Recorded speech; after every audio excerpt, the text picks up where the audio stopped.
Doctor साहब, पिछले चंद दिनों में जहां मशरक़ वस्ता की सूरत हाल के बारे में बात कर रहे हैं, बांग्लादेश की सूरत हाल के हवाले से भी इस नशिस्त में बात हुई थी। पहले वो हम देख लेते हैं। जी।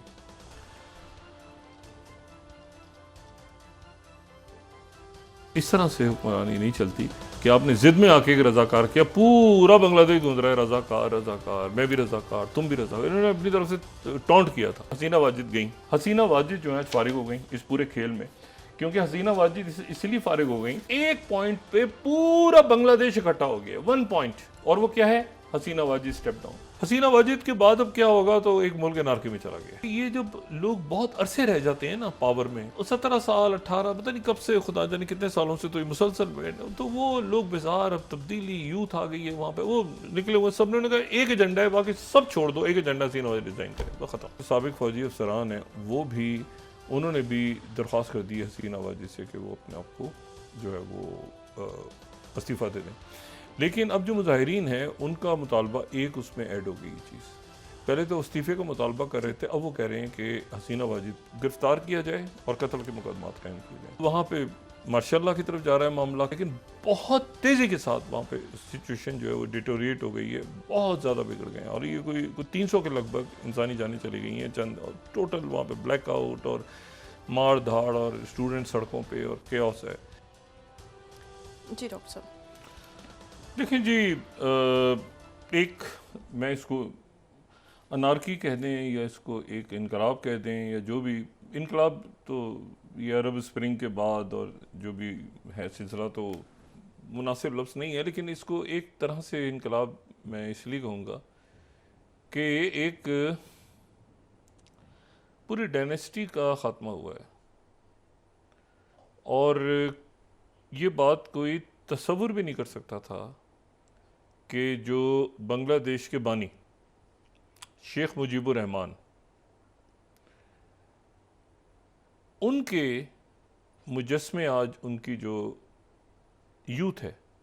उनके जो नौजवान हैं वो, और आम लोग सड़कों पे हज़ारों में नहीं लाखों की तादाद में वो उनके मुजस्मे तोड़ रहे थे शेख मुजीबुर रहमान के।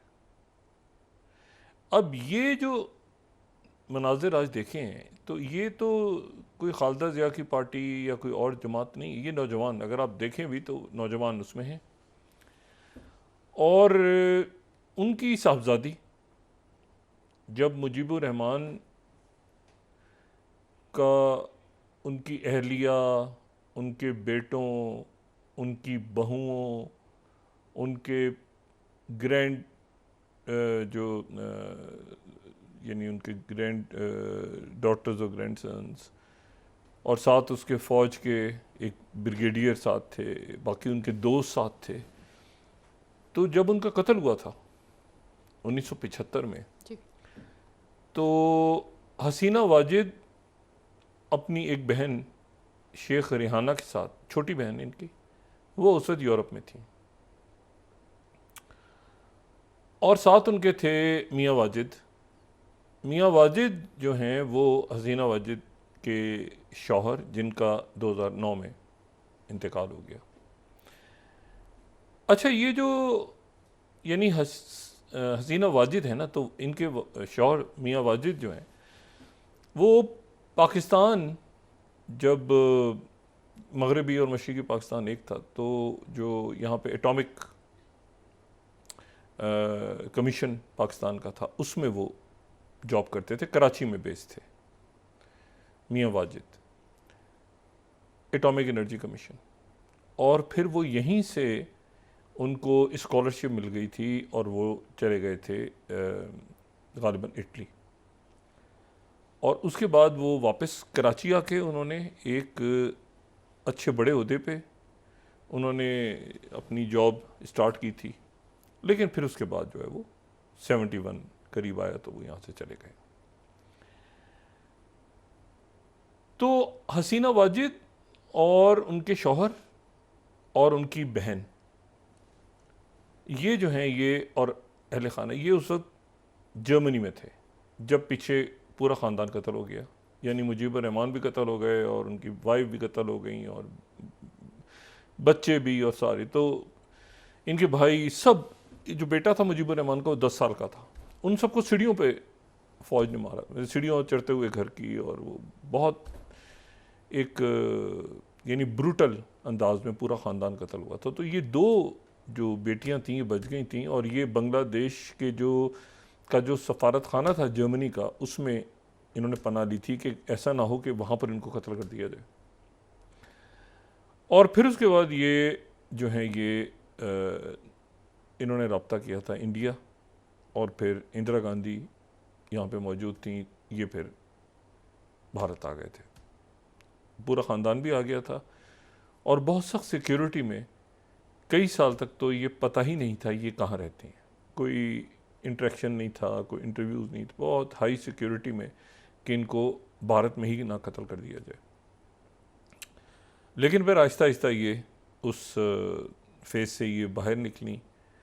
और ये जो है ये फिर 81 6 साल रही, तो 75 से 81 लगाएं तो 81 में फिर ये वहीं से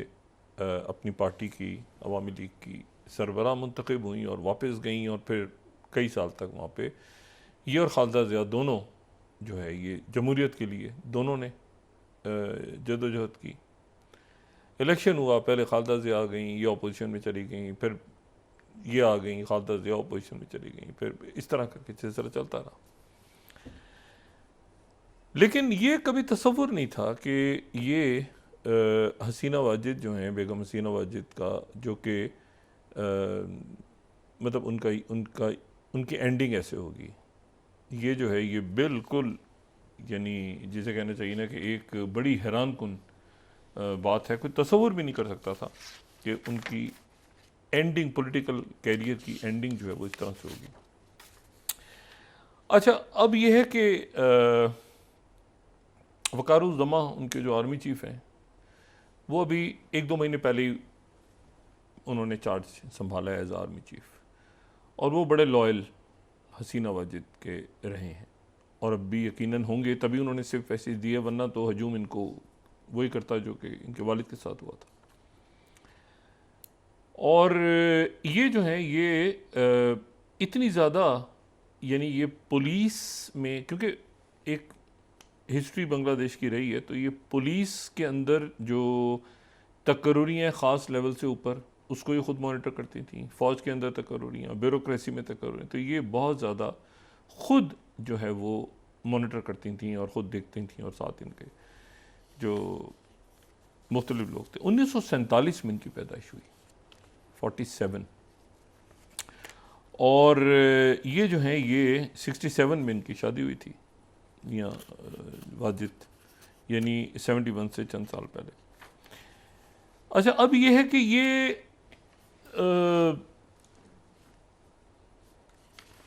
मतलब ये अब आप देखें ना कि एक तारीख़ में जो लोग इस तरह से अपना मुल्क छोड़ के भागे हैं हालिया तारीख़ में, तो उसमें मार्कोस का नाम जहन में आता है, फर्डिनेंड मार्कोस, शाह ईरान, अभी अशरफ गनी, फिर उसके बाद ये श्रीलंका से राजा पाकसा, मतलब ये वो रहनुमा हैं जिनको हमने इस तरह से मुल्कों से भागते हुए देखा है, और ये कि लोग पीछे पीछे उनके तलाश कर रहे हैं उनको कि ये दुनिया में कहाँ जाके रुके और क्यों रुके और क्या, अवाम पीछे लगी है। और 4096 किलोमीटर तवील बॉर्डर इंडिया के साथ है, और ये जो हैं ये ज़ाहिर है कि इनके जो साहबजादे हैं सजीब वाजिद जॉय इनके एक साहबजादे हैं, और एक इनकी जो बेटी हैं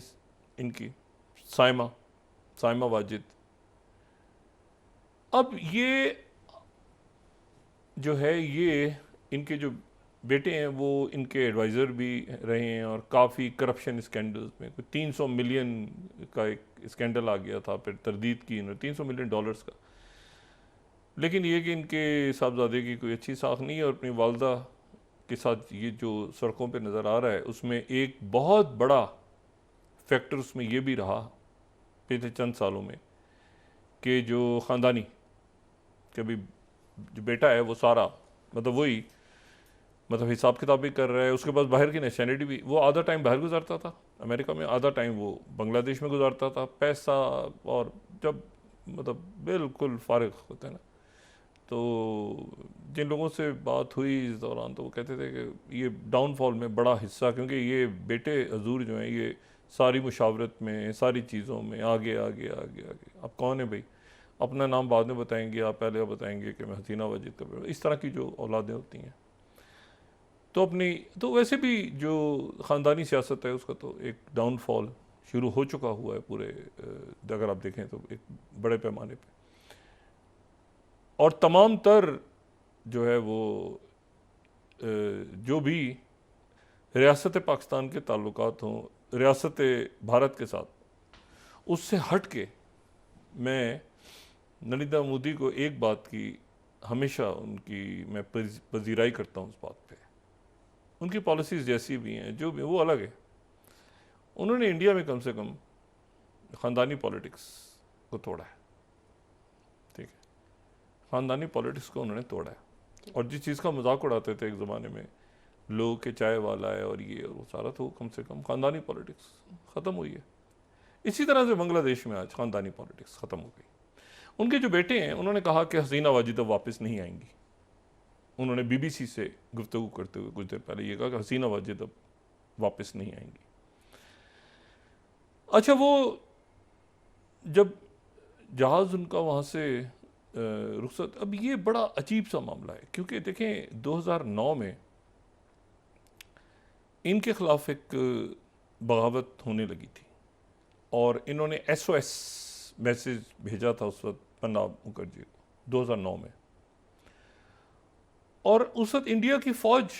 जो 6 बटालियन है उनकी, वो बांग्लादेश में उतरने को तैयार थी। यानी बांग्लादेश की फ़ौज से लड़ने को इनकी फ़ौज तैयार थी कि वहाँ पर, मतलब इस हद तक इंडिया की इन्वॉल्वमेंट वहाँ पे, और हसीना वाजिद के साथ कि फ़ौजें उतारने की जो है वो वहाँ पे बात हुई थी कि जी उनको बचाने के लिए फ़ौज वहाँ भेज दी जाए। अच्छा, अभी जो हिंसन एयरफोर्स बेस है ये दिल्ली के पास है। पहले खबर ही आ रही थी कि अगरतला में कहीं ये उतरी हैं। अच्छा, अगरतला भी एक तारीख़ है उसकी भी, ये वही अगरतला है जहाँ शेख मुजीबुर रहमान अगरतला साजिश केस, और कई सालों तक तो ये तसव्वुर होता रहा और हम ख़ुद भी ये तसव्वुर करते रहते थे। कई दफ़ा जब डिस्कशंस होते थे, कॉलेज यूनिवर्सिटी में डिबेट्स होती थी, तो ये पता नहीं अगरतला साजिश केस सही बनाया था या सही था या गलत था, मुजीबुर रहमान पे क्या बन गया केस, और ये मतलब जैसे मुबाहिसे होते हैं स्टूडेंट्स वगैरह के, तो हमारे जो कॉलेज वगैरह में भी ये बड़ा डिस्कशन होता था कि जी पता नहीं अगरतला साजिश केस क्या था, क्यों बनाया गया, गलत था, सही था, क्या था। लेकिन फिर उसके बाद ये हुआ कि वहाँ पे 2011-12 में गालिबन उनके जो स्पीकर वहाँ पे थे, जिनका नाम था शौकत अली, ये शौकत अली ने अवामी लीग ज्वाइन कर ली थी, और अवामी लीग ज्वाइन करने के बाद ये जो हैं ये, अच्छा मैं ये जो बात कर रहा हूँ ना कि इंडिया अपनी फ़ौज उतारने को तैयार हो गया था, तो इसके लिए रेफरेंस अगर किसी ने देखना हो तो क्या, तो ये 10th स्लाइड, ये मैं लिंक दे रहा हूँ। India almost intervene militarily to support ally Sheikh Hasina in 2009। Here is the story. तो ये कंप्लीट आपको यहाँ पे डिटेल मिल जाएगी, ठीक है। अच्छा, तो मैं जो बात कह रहा था वो ये थी कि ये लेकिन उसके बाद फिर ये हुआ कि वो जो शौकत अली थे उन्होंने खड़े होकर वो अवामी लीग ज्वाइन कर ली उन्होंने। उसके बाद ये हुआ कि उन्होंने फिर असेंबली के अंदर खड़े होकर ये कहा कि जी ये जो अगरतला साजिश केस था ये सही था, और अगरतला साजिश जो है ये बिल्कुल सही था, और वाकई हम अगरतला में जाके जो है वो मिलते थे इंडियन ऑफिसर्स के साथ, और हमें बड़ी इस पे खुशी है।